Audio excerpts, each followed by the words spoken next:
Good morning, everyone. Before we begin, I wanted to first give an update on the life-threatening cold that this city has been enduring for days. Yesterday, I shared that the city has placed 170 homeless New Yorkers off the streets and into transitional housing like shelters, safe havens, and stabilized beds. I can also share today that since January 19th, the city has made nearly 500 of those placements. But at least 10 New Yorkers have tragically lost their lives after being found outdoors. We don't yet know whether every case will be ruled hypothermia, but we need every New Yorker to be on alert, looking out for their neighbors. The city remains in code blue, which means that we are intensifying outreach, that we are conducting round-the-clock checks, and have loosened traditional shelter intake procedures to accommodate as many New Yorkers as possible. 311 calls are being rerouted to 911, so help gets there faster. And we are immensely grateful for the 911 operators who serve as the connective tissue of our emergency operations. But code blue alone is not enough in a cold this severe, this rare. To remind New Yorkers, this is the coldest weather conditions that we have experienced in this city for 8 years. And that is why we are executing new additional emergency protocol to enhance our efforts. We are sending out requests to send staff out every few hours to canvass nearby blocks and engage anyone who needs assistance. This would be from our shelter partners, as well as asking faith-based organizations to assist in some of those outreach efforts. We are also partnering with advocates and volunteers like Street Homeless Advocacy Project, SHAP, to conduct extra shifts this week in high-need areas. We have also asked hospitals to limit overnight discharges to ensure that people who have nowhere to go are kept indoors. We have opened up 10 new warming shelters since Friday. Last night, we opened an additional 7 H&H health centers across all 5 boroughs. Additionally, above the existing warming buses that we have already put into operation, we have added 10 new warming buses at key locations across the city. We are also expanding overnight outreach from city workers with paid overtime so that our city can continue to get homeless New Yorkers inside. And we are expanding the hours of 8 SHOW vans to make sure we can bring people indoors during late and early hours, including using their vans for transport and for temporary shelter. We are working with the state, finally, to redirect mental health teams to focus on life-saving street and subway outreach. And for any additional information on the location of these new warming centers or on the resources that I have mentioned, please do call 311. When the cold is this deadly, we need to meet the moment and leave no stone unturned. That is why the annual Hope Count has also been postponed during this current emergency. Outreach workers should be focused on bringing New Yorkers inside, not on data collection. Here is the bottom line, New York City. Extreme weather is not a personal failure, but it is a public responsibility. If we have the resources to act, we have the obligation to act. And we are mobilizing every resource at our disposal to ensure that New Yorkers are brought indoors during this potentially lethal weather event. We will also make sure we remain upfront and transparent with our city, just as we have over the past week. Please stay indoors when you are able to, stay inside, and stay warm. Now, for today's announcement. Over the past 27 days, City Hall has sought to govern in a way that mirrors the way the people of the city live their lives, with a hunger to innovate and tackle every problem that lies in our path, and by putting in the work. I am proud of the work that we have done over these first 3.5 weeks. And today, we are together to announce the next batch of appointments to our city government, 3 New Yorkers who will help us deepen that very work. First, I am delighted to announce that Zohran Goodwin will serve as the Commissioner of the Department of Probation. I can hardly think of anyone more prepared to assume this responsibility or more experienced in the important work that the DOP leads each day. Zohran has dedicated 37 years of service to the DOP. She began as an intern in 1986 and rose to serve as Deputy Commissioner for Adult Operations before retiring in 2024. Along the way, she served as a probation officer, a court liaison officer, a trainer, the Queens County Adult Operations Branch Chief, and an assistant commissioner for both Bronx County Adult Operations and citywide community engagement. She has worked in all 5 boroughs, a badge of honor that few in this city wear. And I want New Yorkers like Zohran, who have a proven record of achievement and a deep passion for service, to stand at the front of this administration. I am grateful to her for returning to public service from retirement, and I'm very much looking forward to working with her to make the DOP a force for justice and lasting change in New Yorkers' lives. Next, I am very excited to announce that Yume Kitase will serve as the Commissioner of the Department of Citywide Administrative Services. DCAS is one of the most quietly influential parts of city government, a department with the remit of ensuring that government works well and that agencies across our city can function at their full potential. As Commissioner, Yume will oversee the work of recruiting and training city employees, the greenest municipal fleet in the nation, 55 public buildings, and lowering our city's carbon emissions. Yume is the perfect person to lead DCAS. Not only is she a City Hall veteran, having previously served as the Chief of Staff to the first Deputy Mayor and the Deputy Mayor for Operations, she has also worked across countless levels of city government. Like many New Yorkers, Yume contains multitudes. She is also an accomplished novelist. And while this brings me no pleasure to announce, Yume has achieved something I never could. She was successfully admitted to Stuyvesant High School. I am also thrilled to name Lisa Garcia as our Commissioner of the Department of Environmental Protection. In that role, I will turn to Lisa to lead some of the most important work that City Hall does on behalf of New Yorkers, protecting them each day from pollution, leading stormwater management, overseeing our wastewater collection efforts, and managing our city's water supply. Every day, New Yorkers drink more than 1 billion gallons of drinking water, what we rely on to survive, to go about our days, to lead healthy lives. The person responsible for stewarding that supply must be someone with the experience needed to meet the seriousness of this role. Lisa is that leader, with a long record of pursuing environmental justice and protecting public health. Most recently, she was appointed by President Biden to serve as the administrator of EPA's Region 2, which includes New York, where she managed a staff of over 1,000, oversaw $1 billion in funding, and led initiatives that lowered pollution and improved air and water quality. Each of these New Yorkers shares a common commitment to service, a desire to place this city and its needs before their own, and a real ambition to deepen what New Yorkers expect from their government. I am grateful to them for joining our administration and very much look forward to working together with them to delivering a new era for New York. Thank you very much. And now, Commissioner Goodwin. Thank you, Mayor Mamdani. I am deeply honored and humbled to accept this appointment as Commissioner of Probation. Today is more than a professional milestone. It is the continuation of a journey that began many years ago when I first walked through the doors of this department as an intern, eager to learn and determined to serve. I have had the privilege of working at every level of this agency as an intern, probation officer trainee, PO, probation officer, supervisor, branch chief, and assistant commissioner, and lastly, as deputy commissioner. After 37 years of dedicated public service, I've worked in every borough of this city, and those experiences have shaped my understanding of what this work truly means.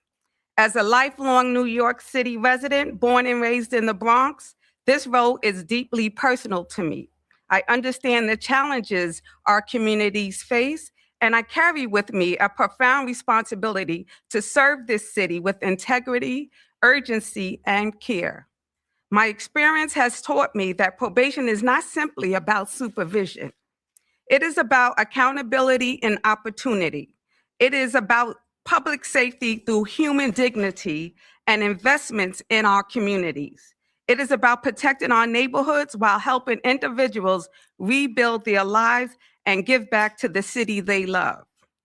I lead with a servant leadership mindset. That means putting people first. Our dedicated officers and staff, our justice partners, and the communities we serve. It means listening before acting, supporting those on the front lines, and creating an environment where excellence, professionalism, and integrity are the standard. To the men and women of the Department of Probation, you are the backbone of this agency.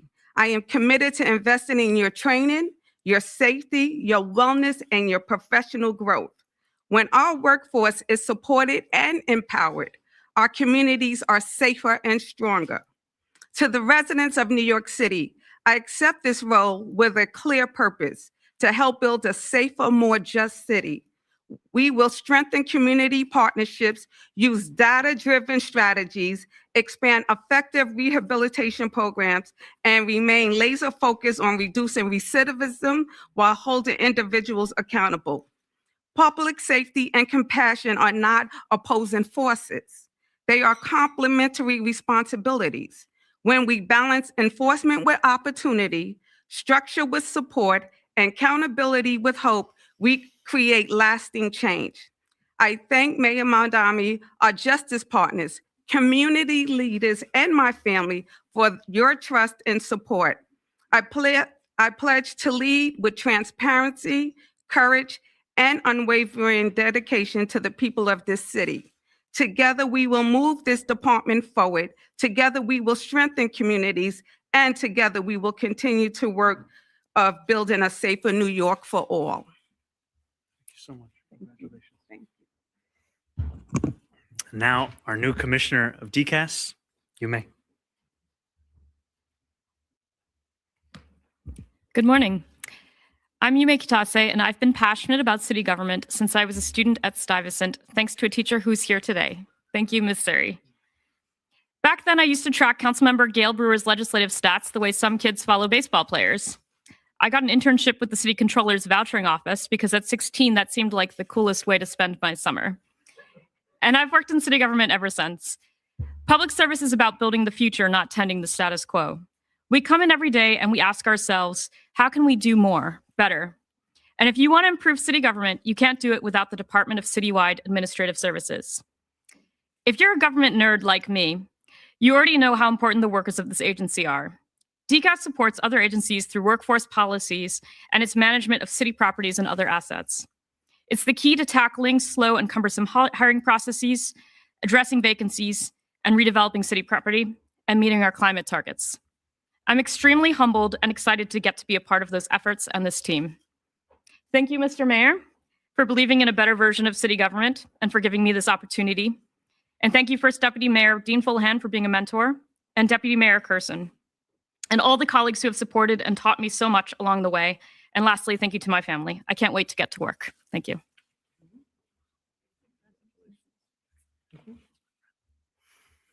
And now, Lisa Garcia.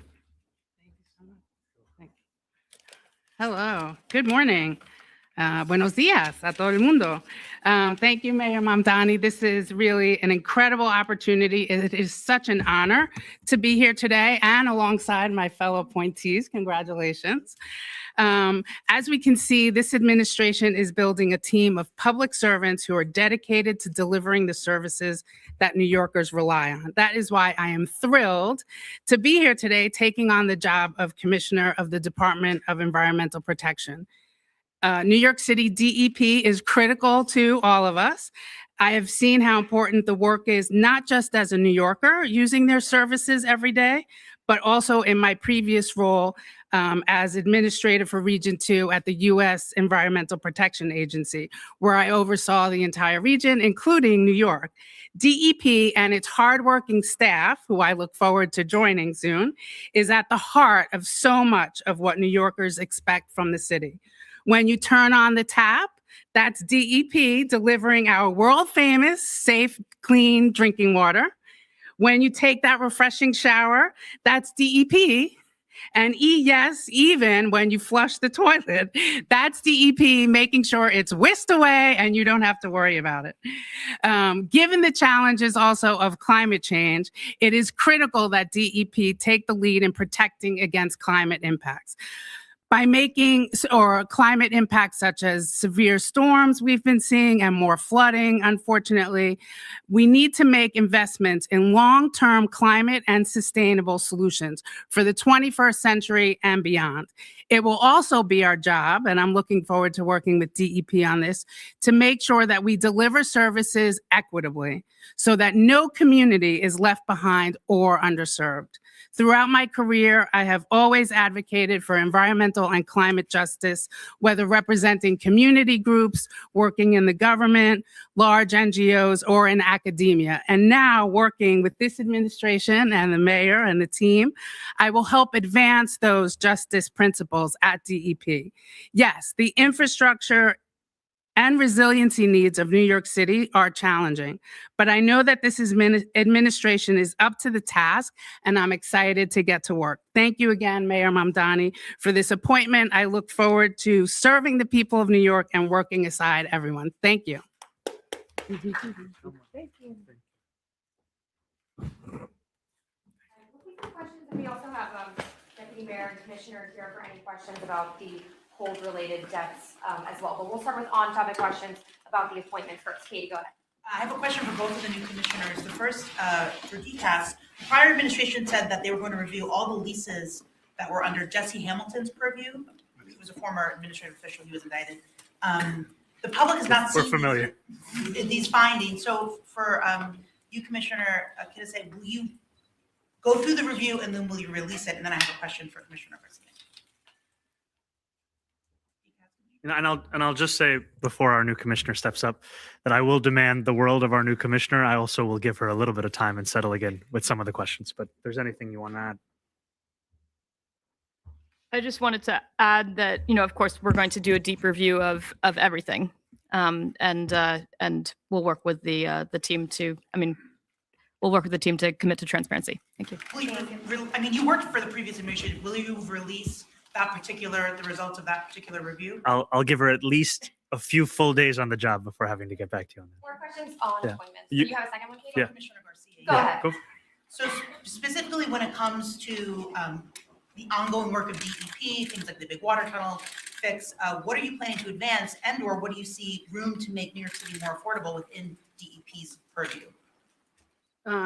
Yeah, I look forward to also taking a few days to getting up to speed. But I believe certainly some of the capital projects that have been invested in, we will go forward with those. And again, we're going through this with a lens of making sure that we're tackling any climate impacts, so improvements along that, and also the equity and environmental justice piece, but also finding efficiencies. I know that there's, we're under a crunch and we lost federal funding, but we're going to be really active in making sure that the work gets done. And to your question about the day-to-day, we will make sure that New Yorkers will not feel any squeeze or any problems. We want to make sure that they get their water and the sewers are working day-to-day as has been. Thank you. Hello. I also have a question for our new commissioner. There is a big presence of DEP in Greenpoint. I'm just going to ask if there is any new plans you have for that area. There is a big project undergoing there. So that's just my question. I think I can just say kind of broadly, one of the things that I really appreciated about our new commissioner and also her remarks is that the service that DEP will provide will be equitable. That for too long, New Yorkers have had to ask themselves if based on their zip code or their neighborhood, they're going to experience city government any differently. And one of the things that we've been asking everyone that we've been interviewing, and especially that came up in our own DEP conversations, is how do we ensure the service is the same no matter where you are? So for someone who lives in Greenpoint, they can look forward to the same kind of service as anyone else across the city. Thank you so much.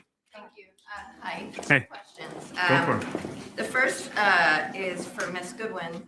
Your predecessor, and maybe this has something to do with why you left, famously filled the department. It was like a friends and family employment plan. Do you plan on sort of rooting out some of that nepotism that was endemic there? What I can say is that when I get in the position, I will look into what I hear, but I'm not certain that what is reported is what it is. So I'll give me an opportunity to evaluate and assess what needs to be done if something needs to be done. Thank you. And then the other on-topic question, it pertains to Ms. Garcia, but is for you. Do you intend to again charge DEP's water board rent, which the prior administration did and led to like 8.5% water rate increases? We're going to be going through that as soon as our new commissioner gets into the job. Thank you. Follow up on Dana's question for the commissioner, for the DOP commissioner. You were saying, I'm not certain of what what has been reported about cronyism in the department is what it is. Can you just elaborate a little bit? I can actually just add a few things to this. When we speak about having a new era in city politics, it is also a desire to earn New Yorkers' trust and faith about the decisions that are being made within city government. And part of the driving force in our decision to announce Ms. Goodwin here as one of the leaders in our city government is that she is going to lead with a commitment not only to justice, not only to public safety, but also to fairness, and also looking to deliver efficiency and excellence. And that is going to be a hallmark of her work. It's going to be a hallmark of DOP. And I think for too long, New Yorkers have had to ask themselves about the decisions that are being made, whether they have more to do with who someone knows, when someone worked with someone. We want New Yorkers to look at the work that's being done and see it for what it is, which is the work, not who's doing it and why they got that job. Thank The you. DOP commissioner, though, and since you Sorry, I think the mayor answered the question. We since have to you move on worked to under Mariella. Go Commissioner ahead. Holmes for such a long time, I was wondering if the commissioner can comment on what she thinks on Commissioner Holmes' mayor answered the tenure. I'm going to allow the commissioner to focus on the days ahead. I'm happy to take additional questions, though. Yes, go ahead. Yes, thank you, Hi. For NMAS Univision, we have a name now. Oh, congratulations. Thank you. It's good news. Yes. So. En más. NMAS. Sí. I would like to address the Commissioner of Department of Environment, La Comisionada Garcia. In Spanish, if I'm allowed, it's about the perpetual rate of asthma children incidents in the Bronx. Comisionada, siempre hemos visto que el asma es tan relevante en el Bronx, ¿no? Con los niños. Y ese problema sigue ahí por años y años y años. ¿Qué puede hacer usted como comisionada para realmente deshacerse de ese problema de una vez por todas? Sí, pues es un problema grande y yo también tengo asma y viví en el Bronx, entonces es algo muy importante que conozco, pero la verdad es que vamos a seguir trabajando con las comunidades. Quiero salir y hablar con comunidades para ver qué soluciones no hemos puesto y ponerlo en adelante, porque es muy importante que no solamente tenemos agua limpia, pero que tenemos aire limpio también. Y el DEP sí tiene como autoridad para trabajar en eso. Entonces estamos propuestos para ir adelante en eso también, trabajar para proteger la salud también de los neoyorquinos. Gracias. If I quickly to Commissioner Woodwin, can you please tell us what you would do first? What will be the first wrong that you would like to make right when it comes to probation, especially when it comes to minorities like Hispanic men? The first thing I'm going to do is actually meet with my staff, meet with my community partners, as well as judiciary. Those are the first things, just to get a listening tour on finding out what is it that concerns them. And then from there, I'm going to be looking loads, I'll staff it. Look forward to doing it. Thank you so much. And we'll do Thank you so much. And we'll do off-topic questions as well. Sorry, we'll go to Melissa right here first. Thank you. Hi, Mr. Mayor. Hi, Melissa. Has there been any change in the policy at all with regard to involuntary removals of people to a hospital in a situation like this since you've come into office? Because I know you don't love always involuntary removals. So if you could talk about that. And also, are outreach workers for the city still working off that known homeless persons list? They used to call it the by name list that Steve Banks started during the de Blasio years. If so, are you checking the known locations of those unsheltered people? And did any of the people who died, to your knowledge, were they on that list? Yeah, please. Thank you.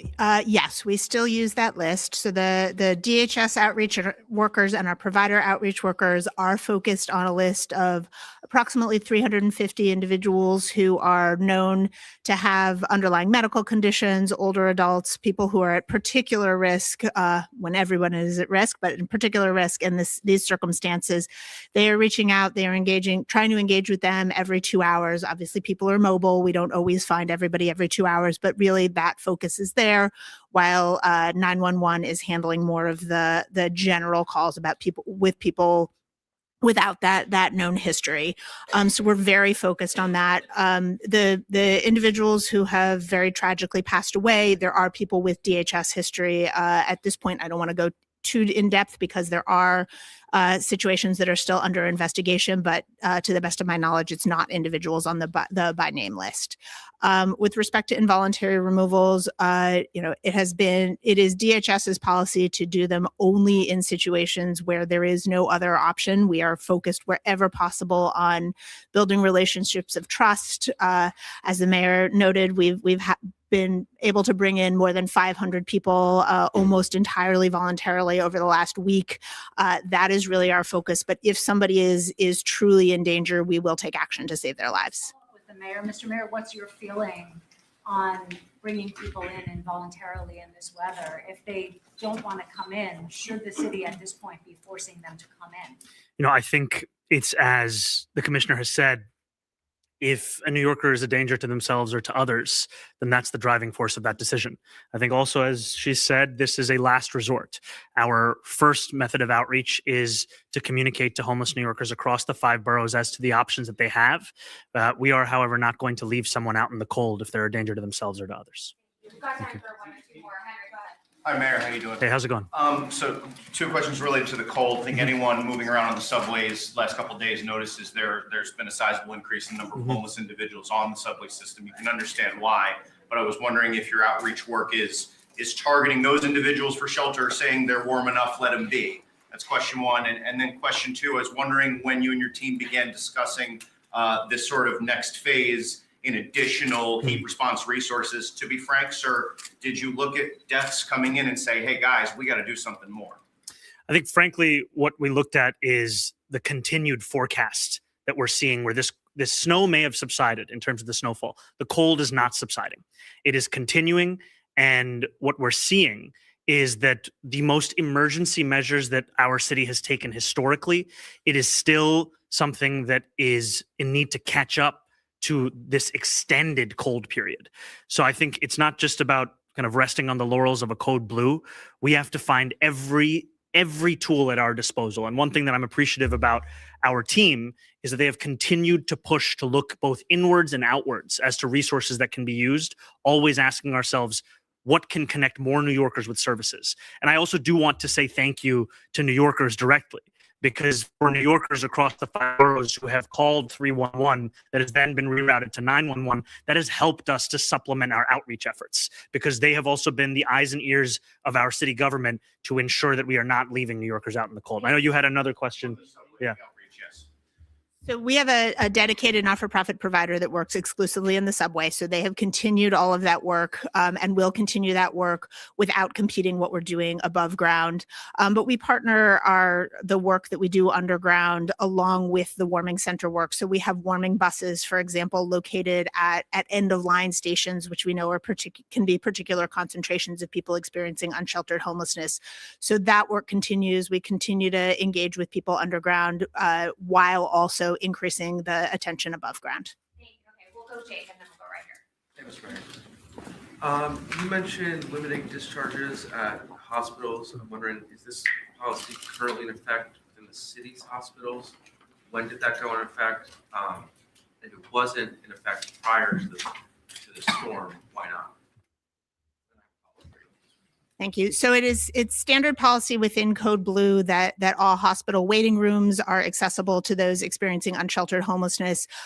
We have reiterated that guidance and also put out additional guidance to remind people and hospitals that overnight discharges and discharges whenever there isn't a dedicated, a known place for that person to go should be limited. This is, while it has been standing advice, we reiterated that and strengthened it yesterday. So is that Question right here. standing advice to the city's public hospital system? Okay, well,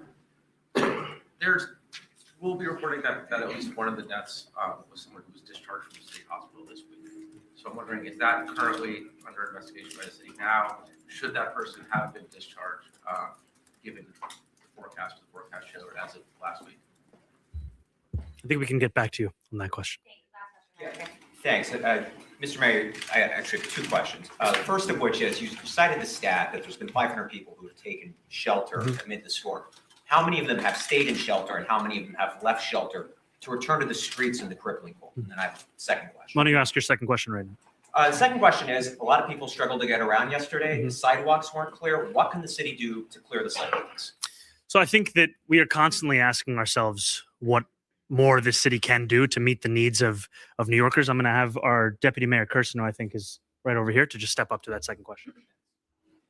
Thank you. So as of 6:15 this morning, 75% of the bus stops with bus shelters have been cleared by DOT contracting workforce. Sanitation is actually also managing a workforce of more than 1,000 folks who are headed out to clear sidewalks and additional bus stops without shelters. Yesterday, they got to 1,800 bus stops, 6,000 crosswalks, 1,800 hydrants. I will say normally we have the help of warmer weather in melting the snow, that we do not have that this week. We will continue to put more resources into the very manual labor of hand clearing these crosswalks, and we ask for just a little bit of patience as we get to that work. I'm sure you've seen the videos. I'm sorry, we have to move on back to your first question. About the clearing of the snow. I mean, I know, but I'm we got sorry, two we have to questions, move on. so we're going to your give our first first question, we're question. going to move on to the commissioner, and then we have to wrap. Thank you. Yeah, so absolutely. Sorry, can you restate the question? sure, the mayor cited the stat that 500 people have come right. against the storm. How many of them stayed in shelter for more than a night, and how many have exited and returned to the streets? So while I can't track back at the moment exactly to that 500, what I know is we have been doing follow-ups to the individuals that came into the warming centers who over the weekend, the emergency sites that we stood up, we were able to connect all of those people with ongoing placements once the initial phase of those warming centers transitioned to the next phase. So some of them coming into safe havens, some of them coming in to drop-in centers, others moved to the next warming center. So we are really doing ongoing engagement. We are following up, and we go back to the same locations. That is part of the work that our outreach teams do, so that a site that was clear at 1 o'clock, we will go back there at 3 o'clock to make sure that it is still clear. Thank you guys so much. Thank you. Thank you.